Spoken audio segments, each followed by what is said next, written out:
हो सकता है 4,000 में मिले। लेकिन ये निश्चित मान के चलिए, ये वाला व्यक्ति यूनिट को जरूर परचेज करेगा। क्यों? क्योंकि ये इतने दिनों से वॉच करता आ रहा है कि ये, हाँ, वास्तव में हम जो सोच रहे थे कि ये चली जाएगी, ऐसा नहीं है। तो तुरंत निर्णय लेने के ये बेनिफिट रहते हैं। अब जरा सोचना है कि जैसा कि बताते आ रहे हैं रेगुलर, कि मई में कभी भी P2P शुरू हो सकता है। P2P का मतलब है पर्सन टू पर्सन। और ऐसे कैसे होगा, वो भी मैं एक एग्जाम्पल बता देता हूं। सपोज करिए कि यहां एक कार्ड लॉन्च होने जा रहा है, कभी भी हो सकता है इस मई में। उसका नाम है पेट्रो कार्ड। पेट्रो कार्ड एक प्रीपेड कार्ड है, और प्रीपेड कार्ड होने की वजह से उसके अंदर जो बैलेंस है उसे आप यूज कर पाएंगे। कैसे कैसे होगा, मान के चलिए, एक एग्जाम्पल है, ये फाइनल नहीं है। सपोज करो 5,000 रुपए कैश और 5,000 रुपए की वैल्यू के MST coin. MST value 5,000 coin नहीं, 5,000 वैल्यू के है, जो भी रेट चला हुआ। जैसे मान के चलो कि अगर इसका 50 पैसे का रेट रहा, तो कितने चाहिए? 10,000 कॉइन चाहिए। अगर यही रेट 1 रुपए का रहा, तो 1 रुपए के हिसाब से कितने कॉइन चाहिए? 1 रुपए के हिसाब से 5,000 कॉइन चाहिए। अगर 2 रुपए रेट हो गया, तो 2,500 कॉइन में काम चल जाएगा। 3 रुपए रेट रहा, तो ये उस हिसाब से रहेगा। 4 रहा तो उस हिसाब से रहेगा। यानी ओवरऑल जो रेट रहेगा उसके हिसाब से कॉइन की क्वांटिटी लगेगी। लेकिन यहाँ रुपए में देखा जाए तो रुपए में कितने होंगे? काउंट इतने होंगे। अब ये इतना देने के बाद उसके अंदर वैल्यू कितनी आएगी? एक एग्जाम्पल के रूप में समझिए, 12,000 रुपए की वैल्यू आ गई। अब इसको आप यूज कैसे कर पाएंगे? यूज करने के लिए ये है, मान के चलिए कि आप 1,000 रुपए मंथली इसका यूज कर लेंगे। ये चीज जब आ जाएगी तब पूरी तरह से फाइनल हो जाएगी। लेकिन एक मोटा मोटा ओवरऑल मैंने ये आपको ये बता दी। अब यहाँ क्या हुआ? यहाँ एमएसटी का यूज हुआ। अब समझने वाली बात है कि एमएसटी का यूज हुआ। अब मेरे पास में एमएसटी, मान के चलो कि मुझे इस कार्ड का फायदा उठाना है, तो मेरे पास में एमएसटी हैं, 3,000 रुपए के हैं। और इस कार्ड का बेनिफिट लेने के लिए मुझे 2,000 रुपए के एमएसटी अपने किसी किसी साथी से लेने पड़ेंगे। साथी के पास में नहीं होगा, तो मुझे ओपन आवाज लगानी पड़ेगी, भैया जिसके पास में भी एमएसटी है, मुझे 2,000 रुपए के एमएसटी चाहिए। तो वो सामने वाला एमएसटी दे देगा और मैं उसे कैश दे दूंगा। सोचो, जिन लोगों ने एक एक दो दो यूनिट परचेज किए हैं, क्या उनके पास में 5,000 के एमएसटी है? नहीं है। अब इनके लिए कौन प्रोवाइड करेगा? इनके लिए वही व्यक्ति प्रोवाइड करेगा जिसके पास में फ्रैक्शन ज्यादा है, यूनिट ज्यादा है, जिसने ज्यादा भरोसा किया है, उसके पास में ज्यादा एमएसटी, और वो अपना यहाँ यूज कर लेंगे। अब देखिए, अगर ये मानी चलिए कि एक एग्जाम्पल में बता रहा हूं, जो स्टैंडर्ड तरीका होता है वो क्या होता है। अगर 1 रुपए के हिसाब से ये सेल हुआ, डिमांड क्रिएट हुई, लोगों ने देना चालू किया। अब सबके स्टेक हो गए, सबके बिक गए। अब किसी के पास में नहीं है, लेकिन कार्ड का बहुत अच्छा बेनिफिट मिल रहा है, और उस कार्ड के बेनिफिट लेने के लिए यहाँ डिमांड क्रिएट होती जा रही है। उस समय क्या होगा? उस समय मान के चलो 1 रुपए 50 पैसे के हिसाब से ऑटोमेटिक रेट पहुंच जाएगा। 2 रुपए के हिसाब से ऑटोमेटिक रेट पहुंच जाएगा। कब? जब लोगों के पास में नहीं होंगे और खरीदने वालों की संख्या ज्यादा होगी, तो वो पहुंच रेट ऑटोमेटिक यहाँ से बढ़ेगा। जब ये रेट बढ़ रहा होगा, तो जिन लोगों के पास में होंगे वो नहीं बेच रहे होंगे, क्योंकि उन्हें मालूम है कि ये रेट आगे चल के और बढ़ेगा। जिसका रेट 1 रुपए था, मान के चलो कि 15 दिन में अगर 2 रुपए रेट हो जाता है, तो 15 दिन में उसके धर्म के दूने यहाँ ऑटोमेटिक। तो इस तरीके से इसमें कई प्रोजेक्ट जो आ रहे हैं, वो इस बात के लिए आ रहे हैं कि इसका यूज किस रहेगा और जेन्युइन तरीके से यहाँ काम चलेगा। जब यहां से 2-4 प्रोजेक्ट इस पे रन हुए, तो मेरे दोस्तों आपको ये नहीं मालूम कि यहाँ प्रोजेक्टों की लाइन लग जाएगी और यूज केस की लाइन लग जाएगी। अगर ऐसा होता है तो जरा सोचो, आपने जो पैसा लगाया था, उस पैसे जो जो आपके पास रिवार्ड आया है, उस रिवार्ड को अगर आपने कैश किया तो ये बेनिफिट आपको कितना बड़ा आगे मिल सकता है। वो वहां 2x 4x 5x से ज्यादा आपको यहां मिलेगा, और कितने लंबे समय तक मिलेगा, क्योंकि यहां वैलिडेटर व्यक्ति 20 साल के लिए वैलिडेटर बना है। अब बनेगा वो 19.5 साल के लिए, फिर 19 साल के लिए, फिर 18 साल के लिए।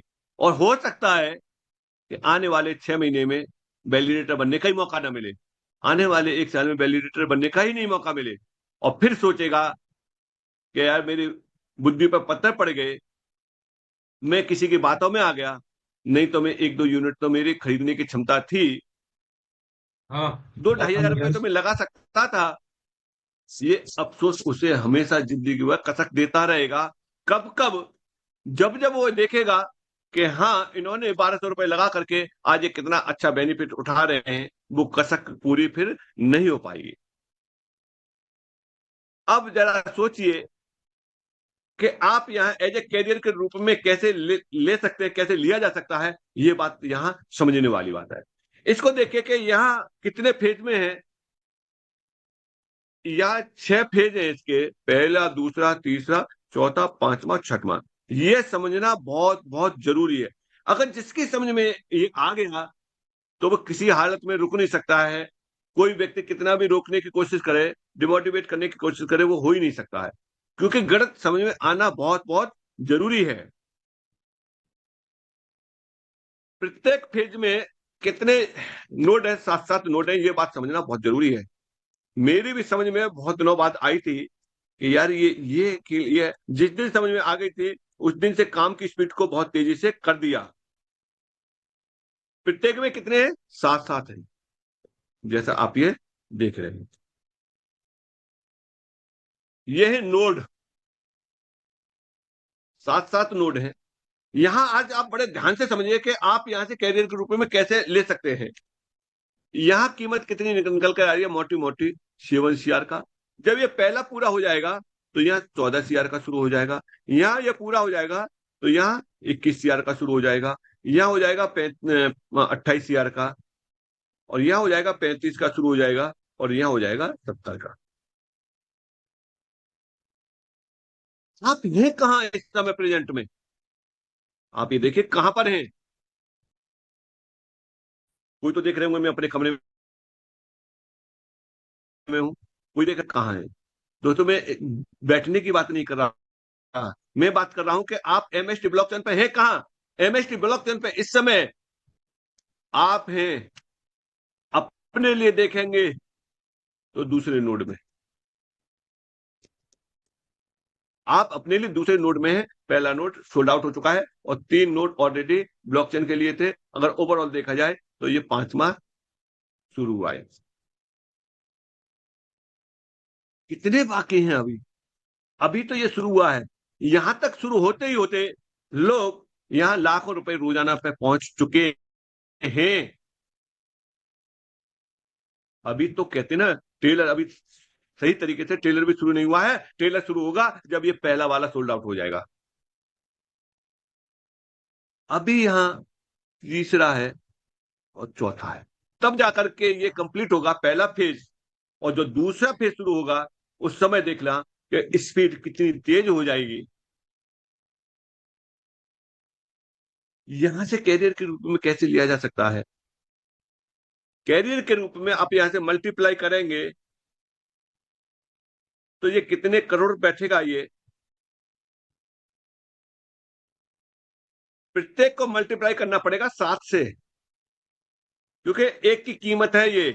आप गणित लगाने से इस चीज के लिए समझने की कोशिश करना, और यही चीज, यही कैलकुलेशन आपको आगे बढ़ाएगा। और इस कैलकुलेशन को आप देखेंगे तो यहाँ कितना बैठेगा, यहाँ बैठेगा 1200 करोड़ का ऊपर से। 1200 करोड़ रुपए में डिस्ट्रीब्यूशन होगा। अब आपको यहां एक अहम पॉइंट समझना है, जो अधिकतर कसक देता है, कंपनियां भाग जाती हैं, वो देखना है। कंपनियां भाग रही हैं, ये कह के तो शुरुआत करते हैं कि हम जनरेट कर रहे हैं, जबकि ऐसा वो प्रॉपर तरीके से नहीं हो पाता है। जनरेट ही कर रहे होते तो पब्लिक के लिए लाने की जरूरत उन्हें नहीं पड़ती। पब्लिक से केवल पैसा लेने के लिए जरूरत पड़ती है, जनरेट करने के लिए उनको उनको अपने फंड से जनरेट करके अपना मल्टीपल कर सकते हैं। फिर पब्लिक में 3 के 13 देने की जरूरत क्या है? यानी आप अपना कंपनी के लिए कह रहे हैं, अपना खुद कर सकते हैं, पब्लिक के लिए जरूरत क्या है जनरेशन में?